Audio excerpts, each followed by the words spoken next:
Salut les disciples de la boxe, c'est Jean-Charles et on se retrouve aujourd'hui dans une nouvelle vidéo pour parler d'Anthony Joshua. Suite à ma vidéo réaction à son combat contre Kubratpulev, j'ai eu pas mal de retours quand même qui m'ont trouvé dur envers Anthony Joshua. 15 seconds now for Joshua to finish. Third knockdown of the fight for Anthony Joshua. Right hand and down goes Pulev. Alors aujourd'hui, je voudrais répondre dans cette vidéo, est-ce que je suis trop dur avec lui ?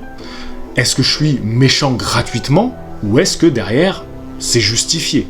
Première chose qui est importante de se dire entre nous, c'est que c'est pas parce que quelqu'un est apprécié que je dois en dire du bien. Je dois en dire du bien parce que je trouve du bien à dire. Et le plus important dans mes vidéos, réaction ou pas, c'est la sincérité.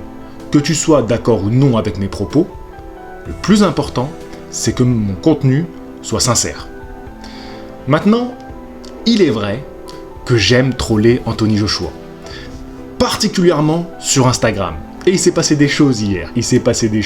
J'ai poussé le vice très loin. Je suis allé jusqu'à faire des publications. Ah, ça se passe sur Instagram, les gars, il faut aller voir ça. J'ai été ironique. On va reprendre le terme des personnes qui ont commenté mes posts. Ironique.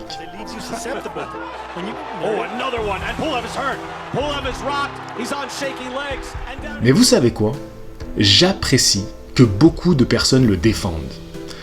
Bien que je le critique, je suis content de voir un grand nombre de personnes défendre Anthony Joshua. Pourquoi ça ? Eh bien tout simplement parce que Anthony Joshua est une bonne image pour la boxe. Oui, j'ai critiqué son côté marketing. J'ai dit que moi, ce n'est pas forcément ce que j'appréciais chez un boxeur, qu'il soit si lisse. Mais cela ne change rien à l'impact qu'il renvoie au plus grand nombre. Et cette image-là est bonne pour la boxe. Contrairement à d'autres combats d'exhibition, on en reparlera dans d'autres vidéos. C'est pas le sujet. Là, on parle d'Anthony Joshua. Donc, Anthony Joshua est une image positive pour la boxe dans le monde. Et ça, on doit le garder en tête. Maintenant, je reviens sur l'analyse du combat. Quand j'analyse le combat de Joshua, je prends ce qui est acquis chez Joshua, ce qu'on connaît de lui, ses qualités de boxeur, ce qu'il nous a montré dans sa carrière. Je le prends au moment où il monte sur le ring, là on analyse ce qu'il propose sur le ring, et face à qui il le propose. Que ce soit Kubratpulev ou un Tyson Fury, si son adversaire est dans un mauvais jour, c'est un adversaire qui est dans un mauvais jour. Si c'est un adversaire même méconnu qui est dans un grand jour, il faut dire son adversaire aujourd'hui était dans un grand jour. Il y a quelque chose qui est important aussi à rajouter, c'est que être supporter n'entre pas en compte dans mon analyse.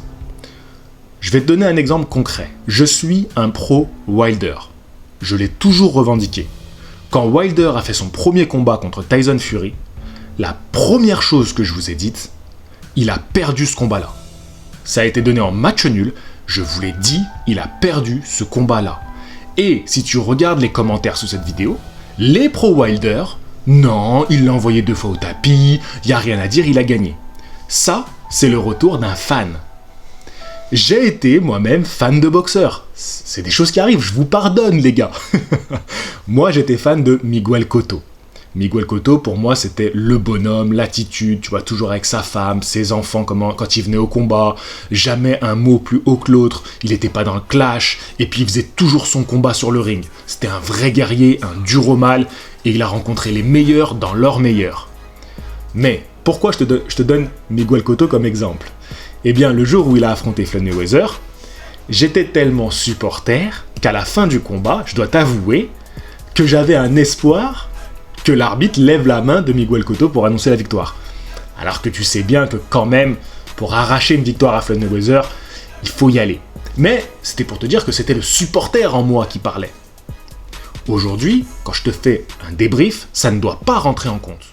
Je vais te donner un autre exemple actuel. Tyson Fury, je n'aime pas. J'aime pas. Voilà, je kiffe pas sa boxe, je kiffe pas tant que ça le personnage. Aujourd'hui, on s'y est fait et il est drôle quand même, il faut le reconnaître. Mais ça fait des années que j'en parle, Tyson Fury. Moi, je ne l'ai pas découvert ces dernières années. Ça fait très longtemps que je le suis. J'ai jamais été fan. Pourtant, s'il y a un combat que je me remate régulièrement, cette année, je l'ai vu, je sais pas, peut-être 10 fois, Fury Wilder 2. Et je l'ai revu pour regarder la boxe de Tyson Fury, alors qu'il tabasse le mec que je supporte.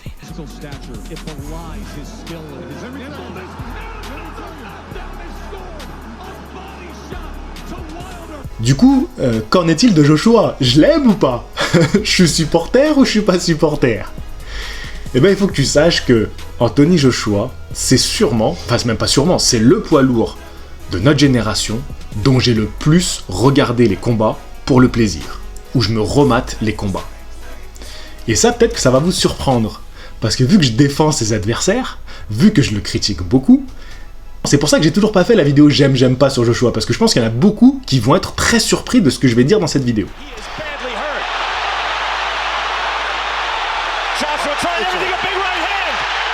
Donc Joshua, je me regarde régulièrement ses combats et je les apprécie beaucoup.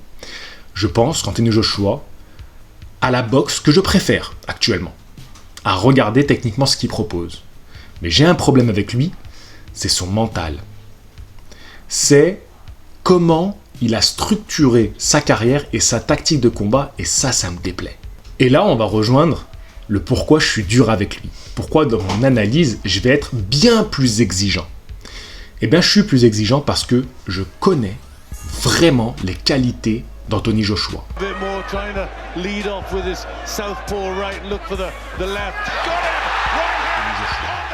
Et quand tu connais ces qualités-là, quand tu connais ce qu'il a proposé dans la première partie de sa carrière, et ce qu'il est en train de devenir, c'est décevant de voir ça sur le ring. Décevant, c'est peut-être un mot un peu fort, mais disons que l'amoureux de boxe, il s'y retrouve plus. Anthony Joshua, le problème qu'il a eu, et ça arrive dans la boxe, c'est qu'il y a une faille en lui qui a commencé à s'ouvrir. On l'a vu notamment contre Dillian Whyte. Je peux te dire que j'avais revu le combat Dillian Whyte contre Anthony Joshua 2 jours avant le combat entre Anthony Joshua et Kubrat Pulev. Ah, il y a une différence. Ah, il y a une nette différence d'attitude. Déjà là, une faille commençait à être visible chez Anthony Joshua. Mais Anthony Joshua, malgré le fait que cette faille, c'était la fragilité de son menton.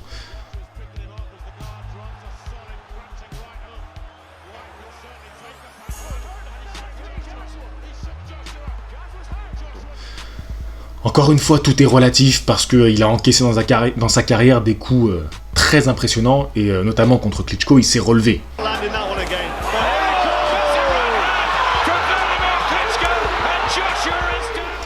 Mais c'est vrai qu'on a pu voir qu'il avait tendance à être un petit peu fébrile sur les jambes quand il prenait un très bon contre, notamment contre Dillian Whyte. Mais ce jour-là, il a montré une rage, une envie de gagner, il est allé au combat. Et on pouvait voir toutes les qualités d'Anthony Joshua au summum. Par la suite, d'autres boxeurs ont exploité cette faille. Alors tu avais des boxeurs qui ne pouvaient pas l'exploiter ou qui le craignaient. Je pense à Joseph Parker, qui a passé tout le combat à tenter de tenir la distance. Voilà. Pour lui, le plus important, c'est de tenir la distance. Il y a d'autres boxeurs qui ont tenté de lui rentrer dedans, d'exploiter la faille. Je pense Carlos Takam, mais qui n'avaient pas les capacités. Et Joshua s'est mis dans une boxe très défensive et il a déroulé. Vladimir Klitschko nous a fait peut-être le plus beau combat de sa carrière contre Anthony Joshua. Donc ça a été un beau combat et Anthony Joshua l'a remporté avec la manière. Encore une fois, on a vu quand même des rounds où Joshua, il manquait un peu de gaz. Mais le jour où la faille a explosé au grand jour, ça a été le jour où il a affronté Andy Ruiz.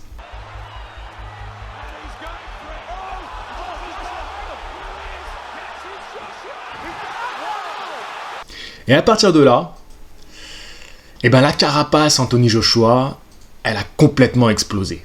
Il fait un super combat retour, comme je l'avais anticipé, boxeur très intelligent, et j'étais presque sûr qu'il ne retomberait pas dans le même piège que lui avait entendu Andy Ruiz. Et c'est ce qui s'est passé.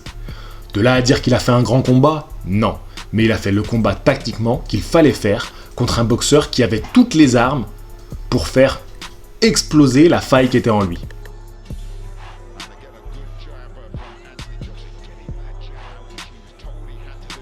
Andy Ruiz, c'est clairement la bête noire d'Anthony Joshua. Un boxeur qui est très vif de bras, qui est puissant et qui est très bon à courte distance. Là où Anthony Joshua, il a souvent un petit peu de retard sur ses adversaires, ou alors il a tendance à laisser passer quelques coups qui souvent l'ont mis dans le mal, et contre Andy Ruiz, qui l'ont carrément mis au tapis.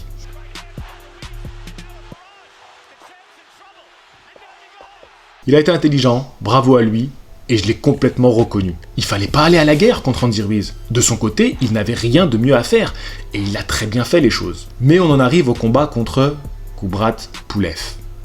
Et là, c'est un Anthony Joshua qui doit reprendre confiance. C'est vrai, vous avez été nombreux à le dire.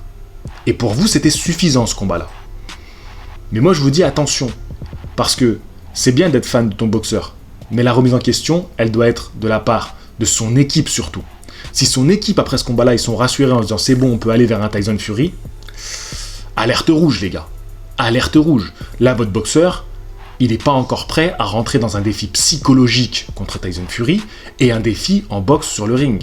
Même si il a toutes les armes pour être le plus grand danger de Tyson Fury. Parce que je pense sincèrement que pour Tyson Fury, il n'aura jamais rencontré un aussi bon adversaire, un aussi bon boxeur que Anthony Joshua. Si tu prends toute la carrière de Tyson Fury, il n'aura jamais rencontré un aussi bon technicien qui tape fort en plus et qui est intelligent. Jamais. Par contre, la faille, Tyson Fury, il l'a vu. Tyson Fury, il peut rentrer dans la tête d'Anthony Joshua. C'est pas normal que Pulev se permette de faire ce qu'il a fait contre Joshua, que ce soit en conférence de presse, que ce soit pendant le combat, que ce soit après le combat. Pulev, il a montré au grand jour que psychologiquement, Joshua, il était pas si bien. Andy Ruiz, il a montré au grand jour qu'en boxe, on pouvait taper Anthony Joshua. En boxe, Andy Ruiz, c'est pas un clasher. Vous voyez, c'est un mec cool, c'est un mec simple, il vient, il te boxe. Donc on n'a pas pu voir un Joshua vraiment dans le trash talk, avoir besoin de donner du répondant. Parce que face à lui, c'était un mec cool, il se donnait les ceintures et tout. Voilà, vous vous souvenez tous de ces images. C'était sympa. Mais là, on a un Kubrat Pulev, qui fait son cinéma. Et Joshua qui rentre dans le jeu complètement.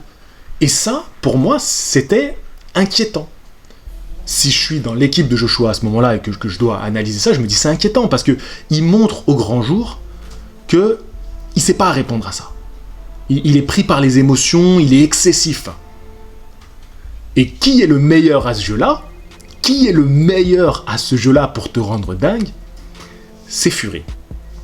Après, il y a beaucoup de personnes qui reviennent en disant Fury, son grand exploit là de cette nouvelle génération, parce qu'il avait battu Klitschko, mais c'était la génération précédente, on va dire, mais de cette nouvelle génération, de ce retour de la boxe poids lourd, il a battu Wilder. Et c'est vrai que Wilder, techniquement, c'est pas Joshua, c'est vrai. Par contre, Wilder, c'est un mental d'acier. Wilder ne se remet jamais en question. Wilder n'a aucun doute dans la tête. Wilder, il se fait dominer contre Ortiz au combat retour. Vraiment, il n'y a rien à dire, c'est un combat. Ortiz, il fait un super combat. Sur un coup, il renverse le combat. Lui, dans sa tête, il sait que sur un coup, je renverse le combat. Tu peux m'envoyer ce que tu veux dans la face, je suis capable de renverser le combat. Tyson Fury, il lui met une leçon au deuxième combat. Une leçon de boxe. Le mec, il est debout, il revient, il retourne au combat. Et à aucun moment, tu voyais dans son œil, comme Anthony Joshua, qui lâche prise contre Andy Ruiz. A raison, Andy Ruiz était bien trop bon. Mais un Anthony Joshua qui lâche prise.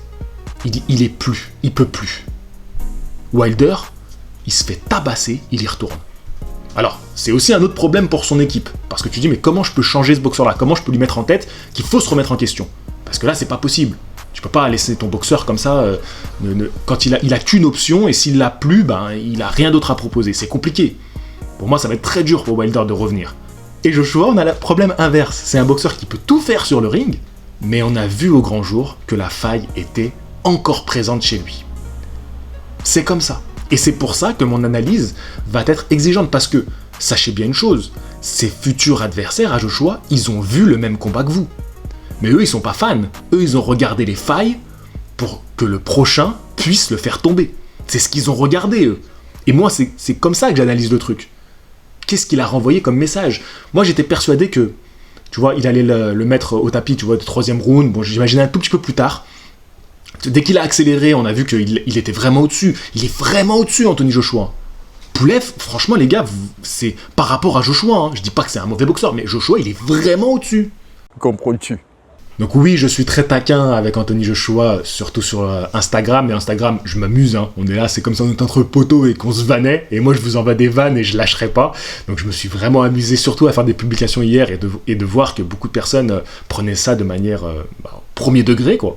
Ça m'a même un petit peu surpris. Mais encore une fois, je suis content de pouvoir le soutenir. Parce que oui, Anthony Joshua, que tu l'aimes ou pas, c'est pas... Après, chacun a droit d'aimer qui il veut. Ça, c'est... Vous avez le droit de défendre qui vous voulez dans les commentaires. D'ailleurs, les messages que vraiment je trouve les plus pertinents ou les plus intelligents, c'est quand on dit moi, je suis pro ce boxeur, et après on développe en disant oui, par contre j'ai vu ça, ça je suis d'accord avec toi, ça je suis pas d'accord. Tu vois, c'est quelqu'un qui arrive à dire voilà, ma casquette, c'est Joshua, mais on discute. Mais ma casquette, elle est là, elle est posée, tu vois, je suis sincère avec toi. Je suis transparent, ma casquette c'est Joshua. Mais alors ceux qui ont la casquette là et qui sont complètement aveuglés, qu'est-ce qu'il dit ? Qu'est-ce qu'il dit ? Ça, les fans, ils entendent que ce qu'ils veulent entendre. Tu fais toute une vidéo où tu dis Joshua, il est top. Tu vas dire, par contre, niveau menton pas terrible, et on dire oui, il a tabassé. Oh, il a dit Jojo, il a dit il est nul. Il a dit il est nul. J'ai entendu, il a dit ça. Non, alors calmez-vous, calmez-vous. Non, mais dis d'accord, non, écoutez, calmez-vous. C'est dialogue de sourds. Dialogue de sourds. On peut poser des arguments, dire voilà, j'ai vu ci, j'ai vu ça. Et puis, surtout, quand tu veux argumenter, parle-moi boxe. Parle-moi pas de coupe de cheveux, de son sourire, de que tu m'aimes pas, ou... parle-moi boxe. Et il fait la boxe hein, de temps en temps, hein? À tout la boxe, hein? Arrête tes bêtises, Mickey. Si t'as des arguments boxe, là on peut discuter. Sinon, ton commentaire...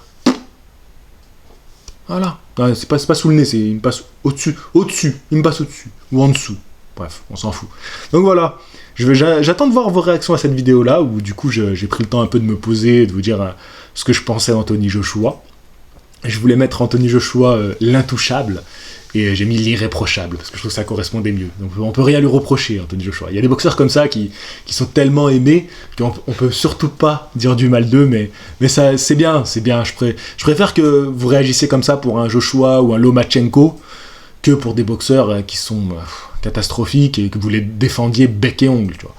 Donc voilà, non, Joshua n'est pas le boxeur de l'année, non, il n'a pas fait le combat de l'année, non, il n'a pas fait le KO de l'année, mais ça reste Anthony Joshua. Voilà. Et on se retrouve pour une vidéo où on parlera de Fury Joshua vraiment en détail, mais à mon avis, on va nous faire un beau combat contre Usyk, c'est le plus intéressant. Si ça vous a plu, comme d'hab, on like, on partage, on s'abonne. On n'hésite pas à nous suivre sur Facebook et Instagram pour être tenu au courant des nouvelles vidéos à venir. J'ai oublié le fighting, donc vous pouvez aller sur ma boutique si vous voulez vous procurer quelques t-shirts. Je vous dis à la prochaine. Prochaine, ça sera l'avant-combat Canelo Smith, évidemment. Je vous dis à la prochaine. Fighting!